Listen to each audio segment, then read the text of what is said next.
Esses servos são protegidos. E essa proteção dos 144 mil significa o quê?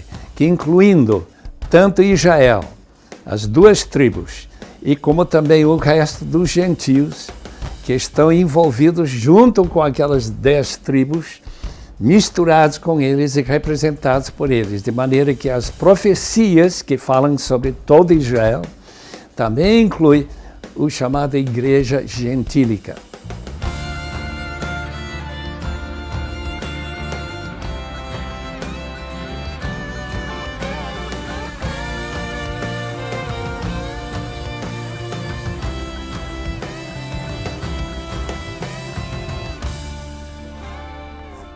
Quando nós começamos a estudar o livro do Apocalipse, uma questão que vai nos ajudar a entender o livro é observar o pano de fundo que envolve a época de perseguição ao cristianismo. Alguns estudiosos chegaram a sugerir que o pano de fundo de Apocalipse poderia ser na época de Nero, aí por volta do ano 64, 65 da era cristã. No entanto, a maioria dos comentaristas e estudiosos estão de acordo que se encaixa mais adequadamente com todos os aspectos discutidos no livro a época de Domiciano, que acontece aí entre os anos 81 a 96, mais propriamente na década de 90, que se encaixa no livro. Que nós vamos perceber há uma comunidade de pessoas que estão numa situação de sofrimento intensa.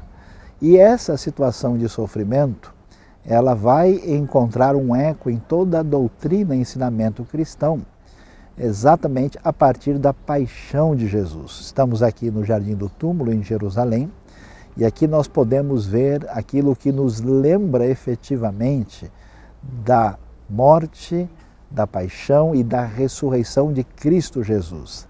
A questão que envolvia esses cristãos que estavam padecendo essa perseguição tão intensa por parte do Império Romano e que estavam ficando desesperados, aborrecidos, sofrendo de maneira intensificada, era como é que a realidade da esperança poderia fazer sentido no coração deles, já que muita gente estava morrendo.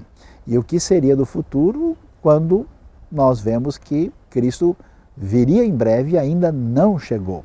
Exatamente nesse contexto de sofrimento e dor, quando nós vemos o alvorecer de uma esperança que vai iluminar o caminho à realidade nova, e toda essa fundamentação aparece claramente com a ideia do Cristo Jesus, agora não apenas como aquele que sofreu, mas aquele que ressuscitou e aparece de maneira gloriosa, o que se pode perceber logo no começo do Apocalipse, no primeiro capítulo. Esse Jesus triunfante, Jesus rei, Jesus juiz, vai ser uma das marcas importantes que aparece no livro do Apocalipse e que vai exatamente dar condições de entender o que se passa no livro, tanto do ponto de vista da percepção do sofrimento e da perseguição que acontece no cenário, como a referência de esperança, não só para os cristãos, mas de apresentar Jesus como o alfa e o ômega, o ponto de referência último da história.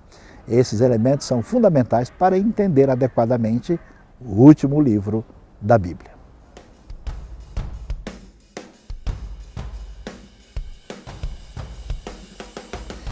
O capítulo 7 não é uma continuação do capítulo 6, historicamente falando.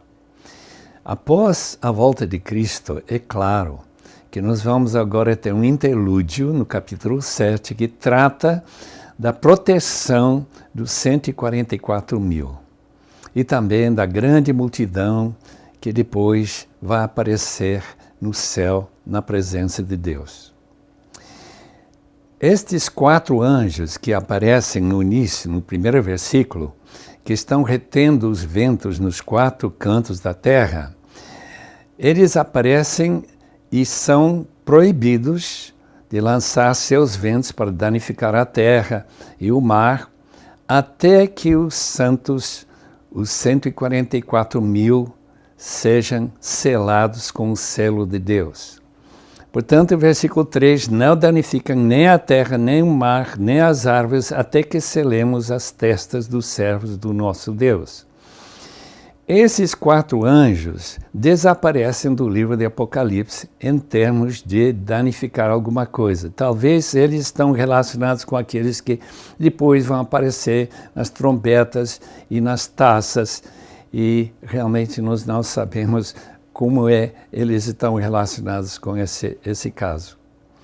Agora, aparecendo então esse anjo que vai subindo do Oriente, ele vai selar os que pertencem ao Senhor Jesus.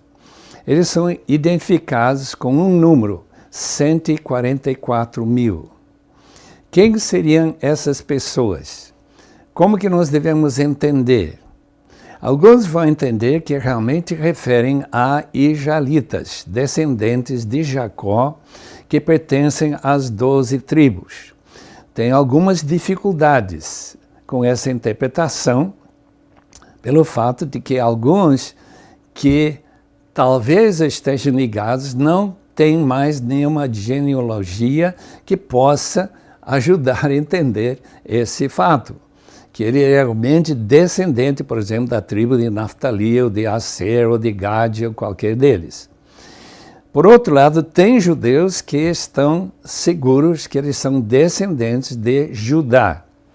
Portanto, nessa divisão entre as 10 tribos, Judá e Benjamim, em contraste com o resto dos 10 tribos que foram conquistados pela Assíria e depois misturado com gentios e levados para outras áreas da região do Médio Oriente e depois espalhados certamente pelo mundo.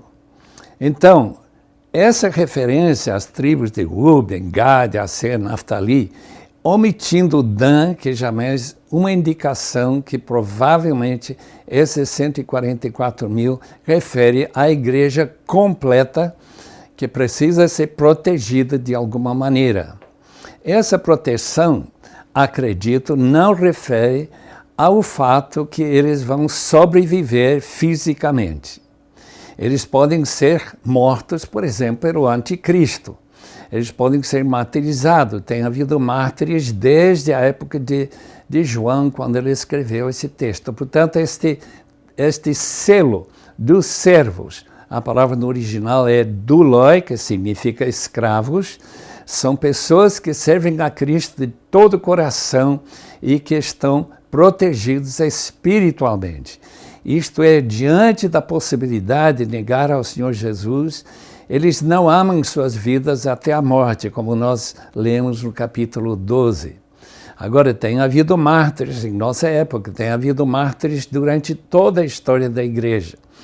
Em algumas épocas mais do que em outras, mas provavelmente esta proteção do Senhor refere principalmente à época que vai acontecer durante essas pragas que vão cair sobre a terra no capítulo 8 e capítulo 9, como também no capítulo 15 e 16. Portanto, me parece que nós podemos confiar que essa proteção da parte de Deus e que a igreja não vai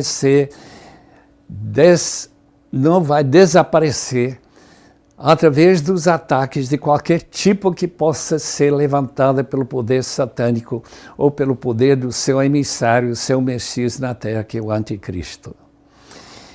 Esses servos são protegidos. E essa proteção dos 144 mil significa o quê? Que incluindo tanto Israel, as 2 tribos, e como também o resto dos gentios, que estão envolvidos junto com aquelas 10 tribos, misturados com eles e representados por eles, de maneira que as profecias que falam sobre todo Israel também inclui o chamado igreja gentílica, aqueles que surgem de todas as tribos, povos, línguas e nações, e que foram comprados, como nós vimos em capítulo 5, versículo 9, pelo sangue do nosso Senhor Jesus Cristo. Eu espero que todos que estão acompanhando este DVD estejam em condições de serem incluídos número 144.000, que é um número simbólico e certamente não um número literal.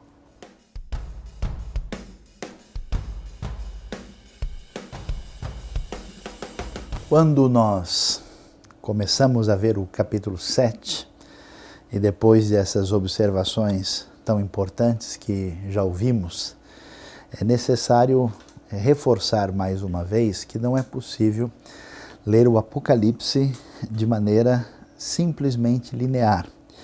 É claro que o texto, com seus propósitos literários e didáticos, enfatiza certos aspectos e depois ele retoma outros temas que foram apresentados e trabalhados aqui.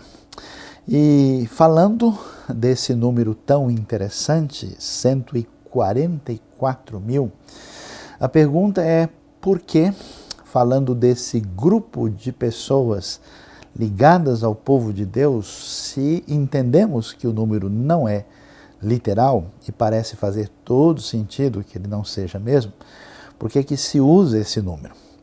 Há várias tentativas de dar uma explicação sobre essa questão. É interessante ressaltar que o número importante que vai ser destacado e tem a sua referência principal, além do que aparece no número 7, nós temos também o número 12. 12 aparece como um número ligado às tribos de Israel, aparece com relação aos apóstolos. Alguns sugerem que 12 envolve o número 3, que por si só já mostra a sua importância, já que a ideia trinitariana está por trás de muitos documentos neotestamentários, e 4 se refere à terra. No Apocalipse, em outros textos, a terra tem 4 cantos. Então essa ideia de 12 vezes 1000 traz um sentido geral da ação completa de Deus na história no que diz respeito ao seu povo, como se fosse o resumo de todos aqueles que foram redimidos. Mas a pergunta que se levanta é, se é para dizer isso, por que é necessário mencionar as tribos de Israel aqui? Qual é o sentido? Para entender isso, basta lembrar de que o pano de fundo literário do Apocalipse está trabalhando com a seguinte referência. Existe uma vasta comunidade gentílica que reconheceu o Messias que foi revelado a Israel, esse Cristo Jesus, Salvador, que se apresenta agora como rei, como soberano, como juiz, todo-poderoso. E aquilo que era uma realidade da relação com Deus, com Israel, é estendido para as nações nesta nova aliança. E é claro, como o pano de fundo para se compreender isso vem, como nós vimos, principalmente do livro de Êxodo, bastante coisa vem do livro de Gênesis, é claro que esta referência vai surgir daquilo que é o motivo literário subjacente que vai fazer referência então às tribos de Israel para mostrar esse povo de Deus. Povo de Deus, claro, que inclui todos esses judeus que reconheceram o Messias Jesus e todos os demais gentios que vieram a reconhecer Jesus também unidos nesta comunidade da fé. É interessante, no entanto, que apesar disso nós temos alguns aspectos valiosos que aparecem na apresentação dessas tribos. Uma coisa que chama a atenção é que a primeira mencionada logo no verso 5 é Judá. E Judá chama a atenção exatamente porque na tradição histórica Judá não é o primeiro filho, não costuma aparecer como o primeiro da lista, mas aqui aparece exatamente pelo seu aspecto emblemático, ligado ao reino, ligado ao fato de Jesus ser chamado aqui do leão de Judá e toda a questão da casa de Davi. Depois nós temos algumas surpresas também, por exemplo, observar que é mencionado Manassés no versículo 6, mas não é mencionado Efraim. Pelo contrário, em vez de Efraim, nós temos o nome de José no versículo 8, que aparece, portanto, como representando a realidade da tribo de Efraim. É difícil de saber o motivo por trás disso, mas talvez seja pelo paradigma especial que a figura de José tem no livro de Gênesis e como que isso está ligado com essa ação de Deus na história, essa redenção emblematicamente aparece aqui. E Dan talvez não esteja envolvido. Uma das sugestões é por causa de um aspecto negativo que é mencionado sobre Dan no livro de Juízes, mas uma outra ideia é que talvez o fato do juízo divino ter chegado, ter se instaurado, aquilo que está sendo apresentado aqui envolve essa manifestação do julgamento divino, portanto não é necessário a menção da tribo, porque de certa forma isso já está acontecendo plenamente. Há discussões sobre o assunto, mas esses elementos podem ter algum significado e, de qualquer maneira, é importante ressaltar que esses elementos que estão ligados aos nomes das tribos vão fazer referência a esse povo de Deus, que é o povo de Deus que não é perseguido apenas em uma época específica de tribulação. Vamos sempre nos lembrar que o Apocalipse precisa fazer sentido para aqueles que recebem esse livro e leem pela primeira vez. Eles entendem que toda aquela realidade que envolve o povo da primeira aliança se aplica a eles, eles estão debaixo desse momento de sofrimento, luta, dificuldade, tribulação, eles vão ser mortos, vão estar lá debaixo do altar, clamando a manifestação do julgamento final de Deus sobre a situação, mas eles representam, portanto, essa comunidade da fé, agora completa, que faz sentido no texto, ainda que isso sempre aconteça na história da igreja e venha a acontecer intensamente antes do desfecho de todas as coisas.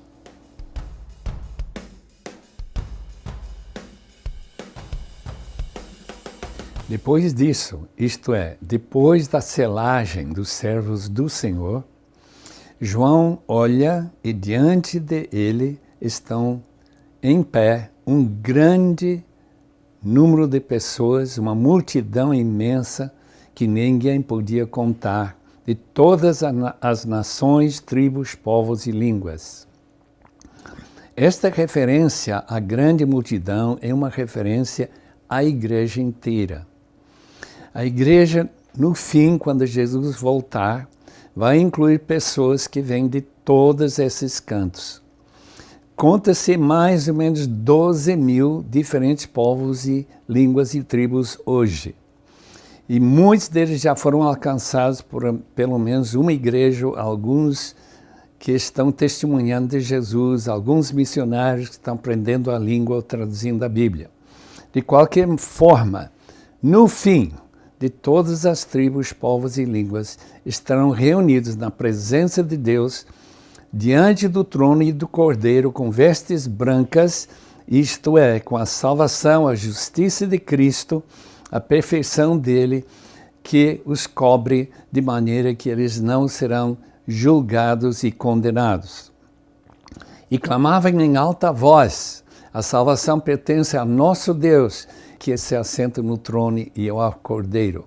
Então eles estão ali louvando ao Senhor, e agora vão aparecer os anjos, que também em pé estão ao redor do trono, junto com os anciãos e os 4 seres viventes, e eles se prostraram com o rosto em terra diante do trono e adoraram a Deus, dizendo amém, louvor, glória, sabedoria, ação de graças, honra, poder e força sejam ao nosso Deus para todos sempre, e amém. Essa é referência novamente aos 24 anciãos que têm essa mania de se colocar diante do Senhor de rosto em terra, de adorar ao Senhor de uma maneira em que Ele seja reconhecido como a fonte de toda a glória e de receber toda a glória e sabedoria, ação de graças, honra, poder e força, e sejam para o nosso Deus para todo sempre. Em outras palavras, tanto os anjos como aqueles que pertencem a essa grande multidão os 24 anciãos e os seres viventes, todos unidos, vão oferecer a Deus a glória que Ele merece e sempre merecerá para todo sempre. Então um dos anciãos me perguntou quem são esses que estão vestidos de branco e de onde eles vieram. A resposta, Senhor, tu sabes. E ele disse, porque era uma pergunta para revelar de quem de fato eram. Esses são os que vieram de grande tribulação e lavaram suas vestes, e alvejaram no sangue do Cordeiro. Por isso eles estão diante do trono de Deus e servem dia e noite em seu santuário. Santuário celestial, claramente. Aquele que está sentado no trono estenderá sobre eles o seu tabernáculo. Eles serão, junto com Jesus Cristo, lá no céu, junto com Deus, na casa do Senhor. Ele estará reconhecendo que eles foram realmente preparados para esse grande encontro com Deus. Nunca mais eles terão fome, nunca mais terão sede, não se afligirá mais o sol, nem qualquer calor abrasador, pois o Cordeiro que está no centro do trono será o seu pastor, ele os guiará às fontes de água viva. Uma descrição do tempo em que, futuramente, na presença do Senhor, no verdadeiro paraíso de Deus, estaremos com Ele eternamente, e Deus enxugará dos seus olhos toda lágrima. Não há nenhuma referência aqui ao juízo dos cristãos, que Paulo menciona 2 vezes, tanto em Romanos 14:10, como também em 2 Coríntios.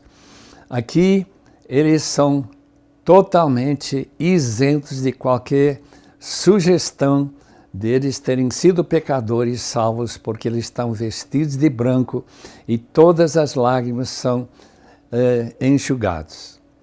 O importante nesse maravilhoso texto é reconhecer que o futuro para aqueles que amam ao Senhor, aqueles que não negam ao Senhor e que foram salvos de todas as tribos, línguas e povos, todas as cores de gente que tem, todas as culturas, estão na presença de Deus reconhecidos.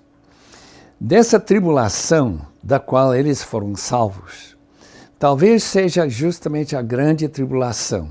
Essa interpretação que me parece mais coerente com o livro de Apocalipse. Que eles, depois de terem selados, que passaram por aqueles sofrimentos, mas protegidos, estão prontos para glorificar a Deus junto com os anjos e junto com todo esse povo que vem de todos os cantos da terra. Grande vitória de Cristo está ali. Ele sai vencendo, vence e ganha a vitória. E essa vitória é definitiva e para sempre. E para a glória de Deus, os que amam ao Senhor hoje estarão nesse número.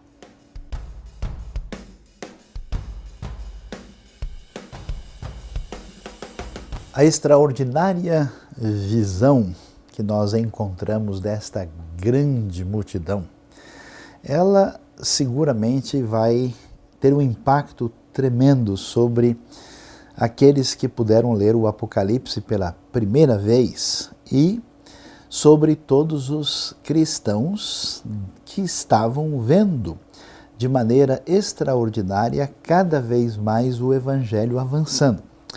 Hoje, quando nós vemos o mapa do mundo e podemos ver tantos milhões de pessoas que se chamam a si mesmas de cristãs, isso parece não ser tão impactante, mas se olharmos com atenção e percebermos que os primeiros discípulos de Jesus eram todos judeus e que essa comunidade tão pequenina começa a crescer na Judéia, vai chegar a Samaria, vai chegar na região da Síria e começa só depois das viagens de Paulo a entrar na região que vai ser hoje território da Turquia, e começa a crescer, e olharmos para este crescimento e imaginarmos que nessa época, antes do final do 1º século, ouvir falar de uma multidão de todos os povos, tribos, raças, línguas e nações. Isso é absolutamente incrível e impressionante.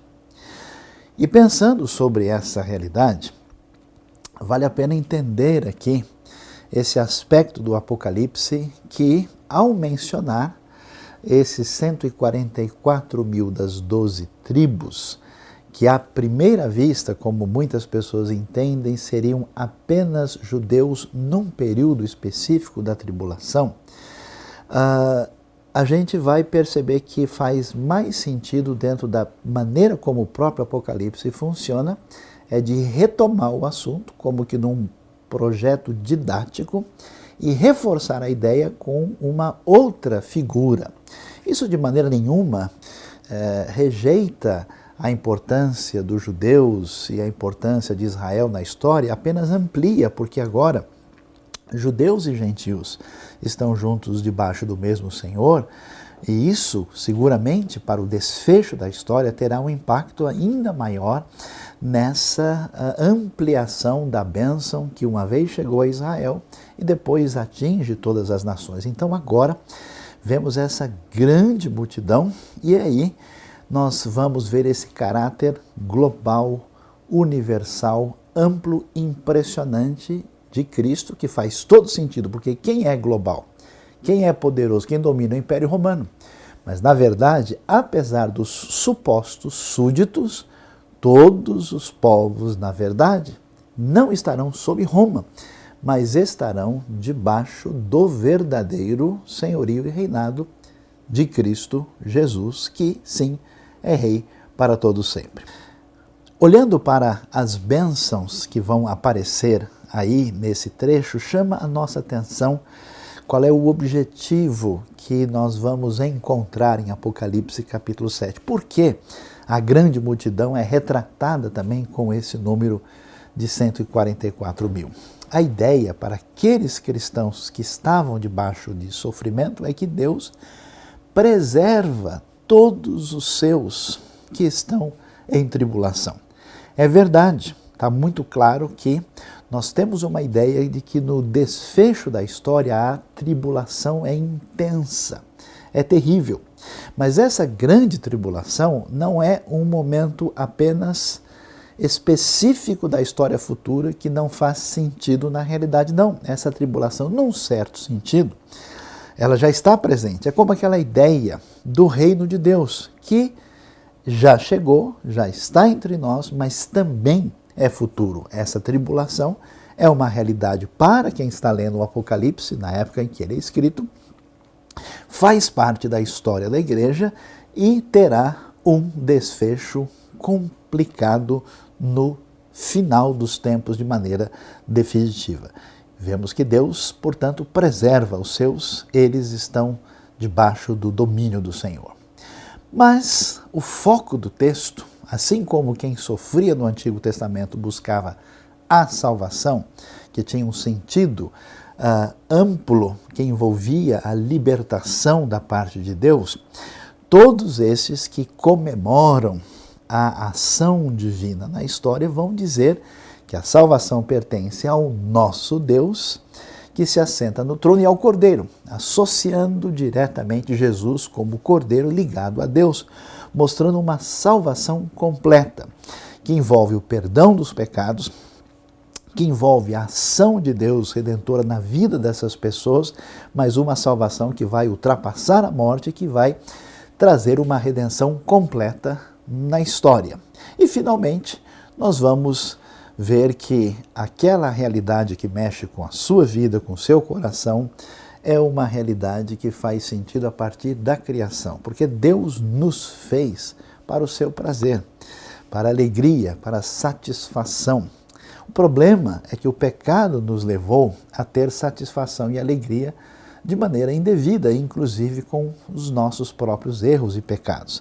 Mas o prazer, em última instância, é uma bênção de Deus, e foi assim que Ele nos criou.